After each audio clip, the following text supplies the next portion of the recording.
Hello and welcome to CATEX TV. I'm Tom Bale in London. It's 4:30 PM in London, 11:30 Eastern Time and 12:30 in Bermuda. The news today. In New Zealand, shares fell, heading for a monthly slide of more than 3% as fears of rising reinsurance costs weighed on insurers such as Tower and additionally the Cavalier Group dropped after a failed acquisition. The New York Exchange 50 index declined 0.8%. Within the index, 34 shares fell and 3 rose. The insurance company Tower, which is controlled by the Guinness Peat Group, lost 3.7% and has dropped 22% this year.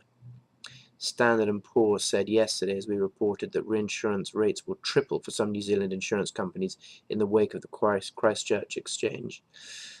James Linley, who helps manage $500 million of New Zealand equities in Tyndall Investment Management, said it's a significant issue for insurers in New Zealand. They can't afford to have that risk on their books.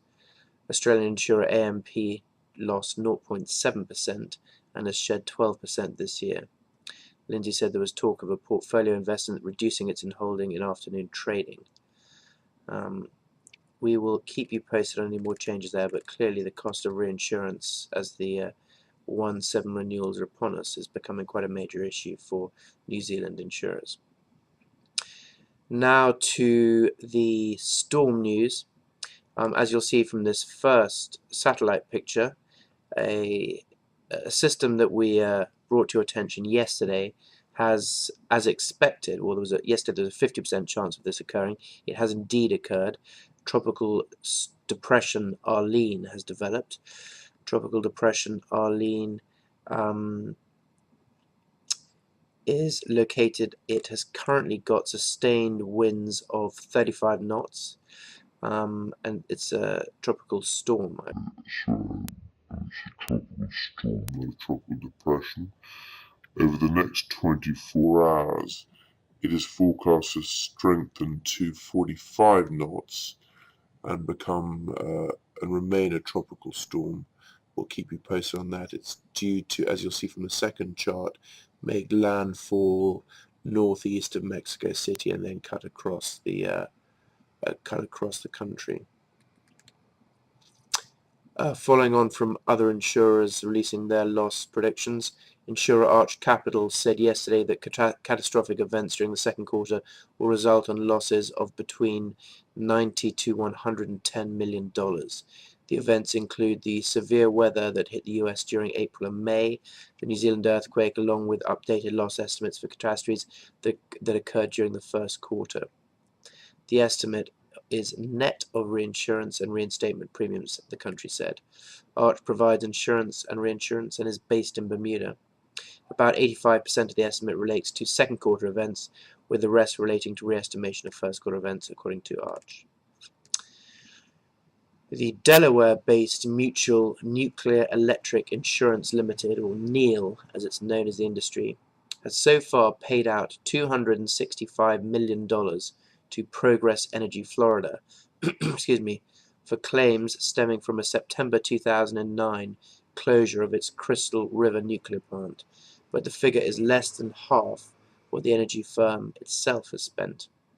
The total bill for repairs could still rise by as much as $1.3 billion. The Crystal River plant was closed in 2009 after a sizable crack in the plant's containment vessel wall was discovered during work to replace aging generators. Progress Energy Florida now expects it will take until at least 2014 to get the plant up and running again, but continues to insist that repair is moving best way forward. So far, it has spent a total of $589 million in the aftermath of the discovery of the problem, of which repairs accounted for $214 million and replacement power costs were $375 million. The mutual insurer NEIL has contributed $103 million to the property repair bill and a further $162 million towards the replacement power. In a statement, Progress Energy Florida said analysts from the external engineering experts indicated the best repair option would involve systematically removing and replacing concrete in the containment structure walls. Now, Munich Re has sort of been in the headlines recently for the wrong reasons. Munich Re is the world's largest insurer, and it's found itself in rather an awkward situation. More and more disclosures about the ruthless sales practices of its subsidiary Ergo are coming to light, and the whole world is laughing about the unappetizing form in which agents were rewarded with prostitutes in Budapest. The group urgently needs an exit strategy for its unhappy involvement with Dusseldorf-based insurer Ergo. The negative headlines are not the only reason for this. The split would make sense even without the sex and sales scandals, but they might make things easier for Munich Re Group head Nicholas von Bomhard and his colleagues to think about making the cut. Munich Re is essentially a reinsurer, so an insurer of insurance companies. Insurance company managers responsible for buying reinsurance for their firm clearly know there is a difference between the powerful Munich Re in Munich and its subsidiary in Düsseldorf. Nevertheless, the scandals are leading clients to have doubts, in particular questioning why Munich Re failed to get a grip on its Ergo subsidiary. In the meantime, Ergo has filed a charge of attempted blackmail. It sees itself as the victim of a campaign through which former agents of its own sales organization, Hamburg Mannheim International, HMI, as well as some of their advisors, are seeking millions in compensation for other demands. While this may prove correct, it doesn't rule the fact that almost all the complaints and disclosures that have come to light so far have been genuine, and Munich Re and Ergo's reaction has not showed them in a good light, and the signs are that there is more dirt yet to be uncovered. There were built-in fault lines right from the start of Ergo. Munich Re built the German primary group in 1996 and 97 through shrewd capital and tax-saving exchanges and purchases. But with the move, Munich Re brought together very diverse companies, the HMI we've just discussed, whose sales strategy was and is very aggressive, and the rather refined Victoria and Dusseldorf. Last year, Ergo changed its market image and structure. The group closed down life company Victoria Leben Rückwärts after big losses in capital investments meant it was no longer competitive. We will keep you posted, but it seems likely that Ergo and Munich will go their separate ways.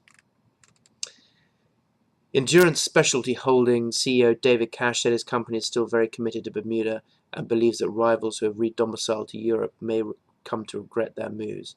Mr. Cash said that while the benefits of doing business in Bermuda outweighed the cost of redomiciling to a rival jurisdiction, the market was still there, and Endurance had no plans to leave.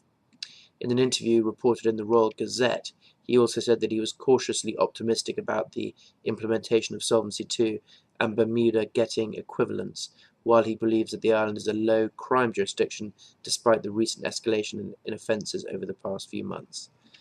Mr. Cash said, if you are a Bermuda domicile company today and you somehow feel there is an external threat to Bermuda, then you might want to redomicile your company.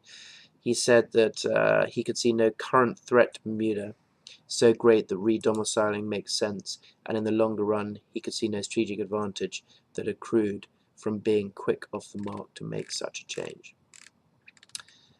Jardine Lloyd Thompson, the employee benefits consultant and insurance and reinsurance broking group, has agreed to acquire Alta.